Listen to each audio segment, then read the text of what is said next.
bahwa jangan merasa susah seseorang karena pencuri dan maksiatnya pencuri dan pendatang pencuri bagi azab Allah Ta'ala. Yang lebih susah adanya untuk pencuri, ibaratnya pencuri gaya tua dalam jika maksiat dengan juga azab Allah Ta'ala beduguna dalai yang ada menawakal beduguna wa yashkurullah Ta'ala.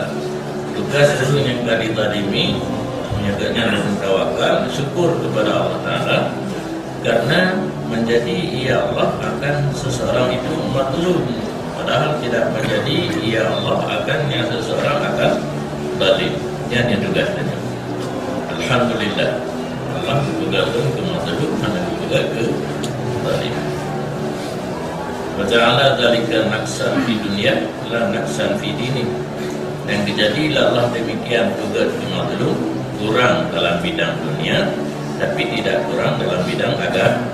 Hai cuwo nda, cuwo mano, cuwo tilau di pandangan dunia kitanya kurang kagak ada harta, tapi dalam agama karena danyo tukang zalim, danyo dizalim dengget. Maka sungguh mengadulah sebagian manusia kepada tiro dengku. Dari zaman ke zaman dengku belum terima pengaduan. Lanti anak resmi yang adanya gaji ke dengku silakan pre. Turun wate katosa ka wate makarat ka wate karu ro wate ya benar. Tapi ka karu irumo karu. Ya di bandara.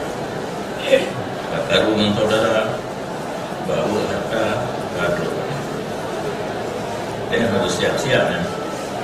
Kalau tanyakan hakim secara resmi, yang bisa-bisa satu saat jadi hakim harus siap.